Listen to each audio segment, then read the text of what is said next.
Hello friends, आज मैं आपको बताऊंगा यदि आपके पशु में यदि थनैला रोग से आप अपने पशु को कैसे बचा सकते हैं और आप अपने पशु के थनैला रोग का जांच आप अपने घर पर ही आसानी से कर सकते हैं कि अपने पशु को थनैला रोग है या नहीं है, और थनैला रोग से आपको कैसे बचाना है, क्या क्या आपको सावधानी रखनी है और किस प्रकार से आपको जांच करनी है चारों थनों की। यदि चारों थनों में किसी एक थन में तो कहीं ऐसा तो नहीं है कि थनैला रोग है, यानी पूरी डिटेल से बताया जाएगा थनैला रोग के बारे में।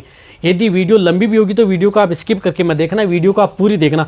यदि वीडियो आप पूरी देखेंगे तो आपको पूरा प्रॉपर नॉलेज होगा। आज की वीडियो, वैसे भी मेरी सभी की सभी वीडियो होती है, मैं सही और सटीक जानकारी देता हूं, उसका प्रैक्टिकल करके भी आप अपने घर पर देख सकते हैं, और जो भी मैं बताता हूं वो आप प्रैक्टिकल करके भी देखें या आप अपने पशु पर आजमा कर भी देखें, आपको जरूर रिजल्ट मिलता है।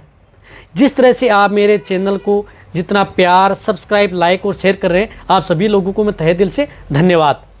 तो एक बात और बताना चाहता हूं कि ये बहुत से लोगों की शिकायत रहती है पशुपालकों की कि हमारे पशु को बार बार थनैला रोग होता है, और थनैला रोग जब भी यदि पशु को होता है तो उसमें पशुपालकों का सबसे ज़्यादा भारी नुकसान उठाना पड़ता है। एक और बताना चाहता हूं कि थनैला रोग की आप सावधानी करके तो आप बचा सकते हैं, और यदि आपके पशु में यदि थनैला रोग हो भी जाए और क्रोनिक स्टेज में भी हो जाता है तो वैसा कोई ऐसा नहीं है कि थनैला रोग को 100% आपके पशु का इलाज हो। कोई भी ऐसी इस प्रकार की मेडिसिन भी नहीं बनी है कि यदि आपके पशु क्रोनिक स्टेज में यदि मेस्टाइटिस चली जाए तो उसका इलाज हो जाए, बिल्कुल भी नहीं होता। उसमें भी पशु का इलाज नहीं हो पाता, बहुत महंगा इलाज होता है, इसलिए आपको इन बातों का ध्यान रखना होगा। वैसे थनैला रोग कई प्रकार का होता है, एक्यूट, पर एक्यूट, सब एक्यूट, क्लिनिकल, सब क्लिनिकल। तो मैं आपको बताता हूँ जो क्लिनिकल जो मेस्टाइटिस होता है वो क्या होता है कि हमें दिखाई देता है। क्लिनिकल मेस्टाइटिस, थन में सूजन आ गई, दूध में छींचड़े आ गए और खून आ रहा है तो हमें पता लग जाता है कि उस पशु को थनैला रोग हो गया है, अड्डर में सूजन आ गई है। यदि देखो सब क्लिनिकल मेस्टाइटिस होता है जो हमें दिखाई नहीं देता है, और आपके पशु को थनैला रोग है लेकिन हमें दिखाई नहीं दे रहा है, यानी ब्लाइंड मेस्टाइटिस जो हमें दिखाई न दे, और वो सबसे ज़्यादा खतरनाक आपके पशु के लिए स्टेप। उसमें क्या होता है कि यदि सब क्लिनिकल मेस्टाइटिस होता है उसमें न तो आपके पशु में खून आता है थनों से, और नए छींचड़े आते हैं, नई उसमें सूजन आती है। उसमें होता क्या है, उसमें पशुओं का दूध अचानक कम भी हो जाता है, और वो स्टेज होती है धीरे धीरे थनैला रोग की। तो इससे आप अपने पशु को कैसे बचा सकते हैं या आप अपने पशु की कैसे जांच कर सकते हैं? देखो, जांच आप आसानी से कर सकते हैं। आपको क्या करना है, आपको डिटर्जेंट पाउडर, कपड़े धोने का जो सोडा होता है, पाउडर होता है कपड़े धोने का, वो पाउडर लेना है आपको 30 ग्राम। कपड़े धोने का पाउडर कोई सा भी ले लो, 30 ग्राम पाउडर लो और 1 लीटर पानी में उसको घोलना है। यानी उस पाउडर को 1 लीटर पानी में 30 ग्राम को घोल लेना है, घोल के आपको अलग रख लेना है। अब क्या करना है कि आपके पशु का जब भी आप दूध निकालते हैं तो आपके पशु के चारों थनों का दूध अलग अलग निकालना है। अलग अलग का मतलब है कि जैसे 50 ml आपको एक कप में 50 ml निकाल लिया, दूसरे कप में आपने 50 ml निकाल लिया, तीसरे कप में 50 ml निकाल लिया और चौथे कप में 50 ml। इस प्रकार 50-50 ml चारों कप में अलग निकाल लें और उनको अलग रख लें। अलग रख लें। अब दूध जैसे आप निकाल लेते हैं कंप्लीट, तो आपको क्या करना है, चारों कप में आपको 50 ml जो दूध था वो तो है ही, और 50 ml आपको जो मैंने घोल बताया था डिटर्जेंट पाउडर का वो लेना आपको। कितना? 50 ml, वो भी बराबरी लेना है क्वांटिटी। 50 ml आपको वो डिटर्जेंट पाउडर मिला लेना है। मिला करके आपको क्या करना है कि 1 मिनट तक आपको देखना है, 1 मिनट तक देखना है चारों कप में। यदि जिस कप में यदि जो दूध डाला है आपने वो गाढ़ा बन जाए, एकदम गाढ़ा हो जाता है, तो ये देख लेना चाहिए कि आपके पशु में थनैला रोग है। जिस थन के अंदर, यदि जिस कप के अंदर यदि दूध गाढ़ा है, गाढ़ा हो जाता है, एकदम बहुत ज़्यादा गाढ़ा हो जाता है, और आपको ज़्यादा ध्यान नहीं रखना है, या नहीं है कि 1 मिनट तो ज़्यादा से ज़्यादा बताइए, इससे ज़्यादा न रखें। इससे ज़्यादा रखने पर उसमें क्या है कि जो डिटर्जेंट पाउडर उसमें आपका पशु का दूध वो फट भी जाता है बाद में। तो आपको 1 मिनट तक ही ध्यान रखना है, 1 मिनट ज़्यादा से ज़्यादा लेना है।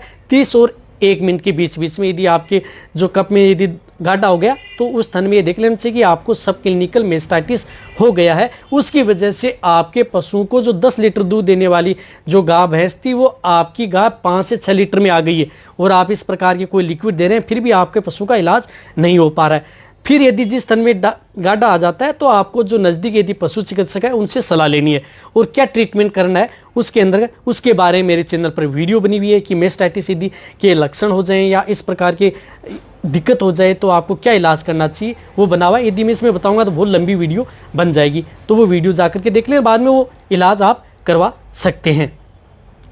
इस तरह से तो आप उसका इलाज चेक कर सकते हैं।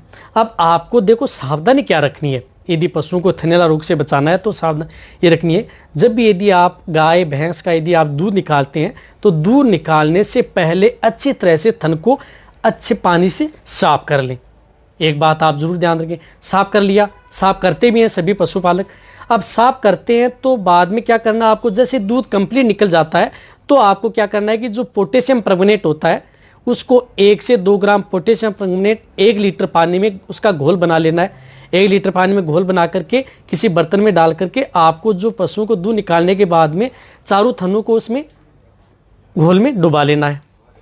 घोल में डुबाना कितनी देर तक है, आपको कम से कम 30 सेकंड से लेकर के 40 सेकंड तक आपको उसको घोल में डुबा के रखना है, ताकि आपके पशुओं को डुबा के रखने के बाद आप उस पशुओं को आधा से पूर्ण घंटे तक बैठने नहीं देना है। इस प्रक्रिया के बाद में यदि आप पोटेशियम रखने लगा दिया, बाद में आधा से पूर्ण घंटे नहीं बैठने देना, बैठेगा वही नहीं पशु। यदि आप उस पशु को जैसे हरा चारा या कुछ बांट या दाना मिश्रण मिला देंगे तो खाता रहेगा और बैठेगा भी नहीं।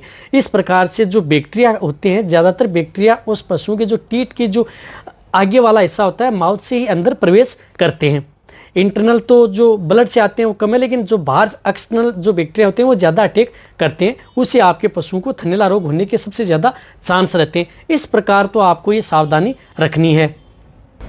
अब देखो थनैला रोग होता क्यों, ये तो आपको ध्यान रखना है। अब थनैला रोग सबसे ज़्यादा कब होता है, देखो थनैला रोग सबसे ज़्यादा होता है जब आप उस पशु को यदि ड्राई पीरियड में लाते हो। ड्राई पीरियड में लाने के बाद में क्या है कि जैसे दूध निकालना बंद कर देते हैं, दूध निकालना बंद कर देते हैं तो एक साथ आप पशु को ड्राई पीरियड में न लाएं। जैसे आज यदि आप अपने पशु को ड्राई पीरियड में लाना चाहते हैं तो उस पशु की जो मिनरल मिक्सर है वो तो स्टार्ट रखना ही रखना है जब तक उसे ड्राई पीरियड में नहीं कंप्लीट होता, तो उसकी डाइट तो बैलेंस रहनी चाहिए। और साथ ही साथ उसको क्या है कि जैसे आज दूध निकाल लिया तो आपको 1 दिन का गैप देना है, फिर दूसरे दिन दूध निकालना है, इस प्रकार फिर 2 दिन का गैप देना है, फिर इस आपको 3 दिन का गैप देना है, फिर आपको 4 दिन का गैप देना है, फिर आपको 5 दिन, इस प्रकार आपको 1-1 दिन का गैप अल्टरनेट बढ़ाते बढ़ाते आपको जब तक उस पशु के थन में से दूध बिल्कुल भी न रहे तब आपको छोड़ना है। इस बात का आप जरूर ध्यान रखें। नहीं उसमें क्या है कि जैसे आप कंटिन्यू दूध निकालते हैं तो उसमें जो बैक्टीरिया यदि एक्सटर्नल प्रवेश करते हैं तो दूध के साथ बाहर भी आ जाते हैं। यदि आप अचानक छोड़ दिया दूध उसके थनों में रहेगा तो उसमें क्या है कि बैक्टीरिया यानी आपके पशुओं को थनैला रोग होने के सबसे ज़्यादा चांस रहेंगे। और यदि देखो जब भी यदि आप अपने पशु को ड्राई पीरियड में रखते हो तो आपको जो इंट्रामेमरी जो इन्फ्यूजन आती हैं, जो ऑइंटमेंट आती हैं, जिस प्रकार से पेंडिस्टिन एसएच है या अदर और भी आती हैं, वो कैसे चढ़ाई जाती हैं उसके बारे में मेरे चैनल पर एक डिटेल से वीडियो बनी हुई है कि आप अपने पशुओं को जो इंट्रामेमरी जो इन्फ्यूजन आती है वो कैसे लगाएं, वो भी आप जा करके देख सकते हैं। वो आप ज़रूर चारों थनों में एक एक जो ऑइंटमेंट है वो ज़रूर चढ़ा दें। उससे क्या है कि आपके पशुओं को जो बनने वाले जो दूध में जो बैक्टीरिया हैं वो किल हो जाएंगे और पनपेंगे नहीं, और आपके पशुओं को थनैला रोग भी नहीं होगा। एक बार आप करने के बाद में यदि सपोज करो यदि आप अपने पशुओं को कम से कम 1 महीना यदि आपको ड्राई पीरियड में रखा है तो आप एक बार छोड़ने के बाद में उसे कंप्लीट होने के बाद में 15 दिन बाद में आपको क्या करना है, वो जो इंट्रामेमरी लगा देनी है। यदि आप अपने पशु को 1.5 महीना छोड़ते हैं तो आप 1 महीना बाद में आपको क्या करना है, यदि जो ज़्यादा पशु ड्राई पीरियड में रह जाते हैं तो 1 महीना बाद में आप उससे क्या है कि जो इंट्रामेमरी आती हैं वो चारों थनों में आप जो पेंडिस्टिन एसएस आती है सबसे सॉफ्ट आती है, सस्ती भी आती है, ज़्यादा महंगी भी नहीं है, 20 चारों थनों में आपको 100 रुपये का खर्चा होगा, वो लगा करके और छोड़ दें ताकि आपके पशुओं में किसी भी प्रकार का बैक्टीरियल इन्फेक्शन न हो और आपका पशु थनैला रोग से बच सके। आज आपको मैंने बहुत ही अच्छी और नॉलेजेबल बातें बताई है। यदि इस तरह से यदि आप अपने को पशु का ध्यान रखेंगे तो आप अपने पशुओं को थनैला रोग से बचा सकते हैं। क्या क्या करना है जो मैंने आपको डिटेल से बताया है वो प्रैक्टिकल करके भी आप देख सकते हैं। जो आपको सावधानी करनी है वो करनी है, साथ में आपको कौन सी इंट्रामेमरी लेनी है वो लेनी है। यदि आपको इस तरह की यदि मेरी वीडियो अच्छी लग रही है ना तो जितना हो सकता है आप दोस्तों के साथ, पशुपालकों के साथ और मेरे जितने वेटरनरी स्टूडेंट हैं उनके साथ आप इस वीडियो को जितना हो सके शेयर भी करें। और यदि आपको कोई भी प्रॉब्लम है, किसी के बारे में पूछना है, तो नीचे जाके आप कमेंट में भी लिखें। मेरी वीडियो को आप अपने लाइक भी करें। आपके एक लाइक से मेरे को मोटिवेशन मिलता है और मैं आपके लिए अच्छी से अच्छी और नॉलेजेबल वीडियो आपके लिए हर समय ऐसे लाता रहूँगा। इसी तरह से आप मेरी वीडियो देखते रहें, इसी तरह से आप मेरे को प्यार देते रहें। थैंक्स, धन्यवाद।